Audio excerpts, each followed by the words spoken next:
cerita hantu di TPU Jeruk Purut pertama kali dikenal luas pada tahun 1986 ketika seorang penjaga makam di TPU Jeruk Purut, Jakarta Selatan mengaku melihat sosok menyeramkan ini. Menurut cerita yang beredar, hantu ini adalah seorang pastor yang membawa kepalanya sendiri sambil berjalan di sekitar pemakaman. Bayangin saja betapa seramnya kalau kamu melihat itu di tengah malam.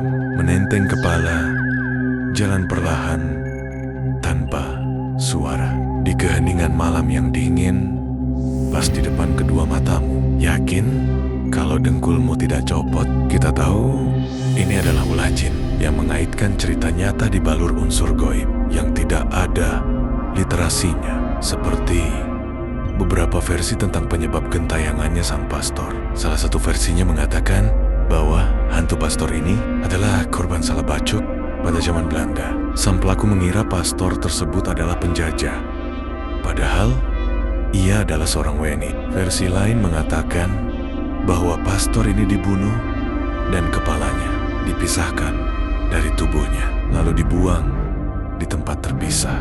Hingga kini, hantu pastor ini dikatakan masih berusaha mencari makamnya yang hilang. Beberapa warga percaya bahwa makam asli sang pastor berada di TPU Tanah Kusir, bukan di TPU Jeruk Purut. Kemudian ada juga cerita kalau TPU ini Jeruk Purut dihuni oleh pastor kepala buntung dan kuntilanaknya. Nambah lagi hantunya. Selain sang pastor kepala buntung, ada juga cerita tentang kuntilanak yang menghuni pohon kembar di pemakaman tersebut. Kuntilanak ini sering menampakkan diri di sekitar pohon kembar, terutama pada malam hari, dan menambah suasana horor di TPU Jeruk Purut. Bayangin ketemu kuntilanak di tengah malam. Angry Gag, rambutnya yang terurai, digoyang angin, wajah pucat dan dingin menatapmu. Syukur-syukur wajahnya cantik, namun bagaimana kalau wajahnya hancur?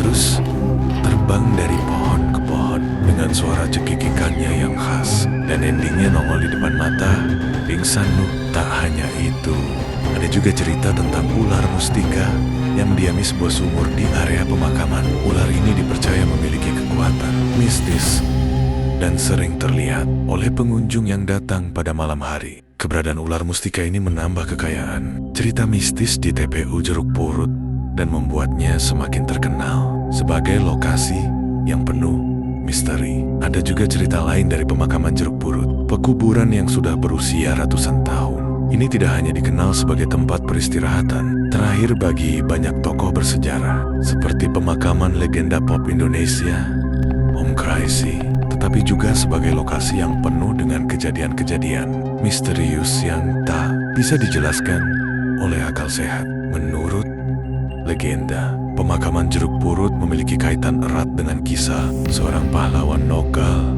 yang tidak mendapat penghormatan sepantasnya setelah kematiannya. Dikisahkan, pada masa penjajahan Belanda, terdapat seorang pahlawan bernama Pangeran Jaya yang tewas karena dikhianati oleh para pengikutnya. Lalu mengapa masih saja urban legend ini dikenang? Ya, salah satu alasan mengapa hantu Jeruk Purut tetap dikenang hingga sekarang adalah tradisi oral yang sangat kuat di masyarakat. Cerita hantu seringkali diceritakan turun-temurun sebagai cara untuk mengajarkan nilai-nilai moral dan memperingatkan tentang bahaya.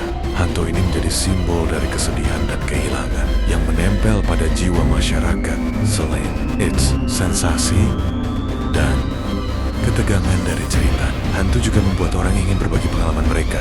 Setiap orang memiliki interpretasi masing-masing tentang apa yang mereka lihat atau alami, sehingga kisah ini terus berkembang seiring waktu. Semakin kasat mata pengalaman mistis ini, semakin membuat orang tertarik untuk menyelidiki dan merasakan sendiri kehadiran hantu ini. Suasana yang seperti ini adalah ulah jin.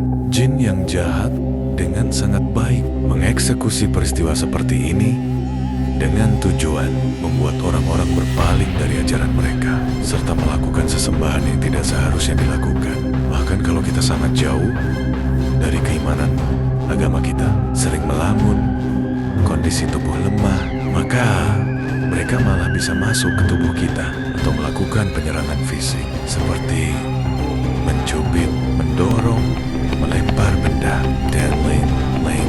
Untuk itu, saran kami, ambillah hikmah baik dari cerita ini. Dekatlah dengan agama kalian, dekatlah dengan Tuhan kalian. Sesuatu yang jahat tidak akan bisa menyentuh apapun, melainkan izin Tuhannya. Dan jadi orang yang bersyukur serta positive thinking. Dan jangan lupa subscribe channel kami untuk membahas urban legend yang ada di tempat kalian.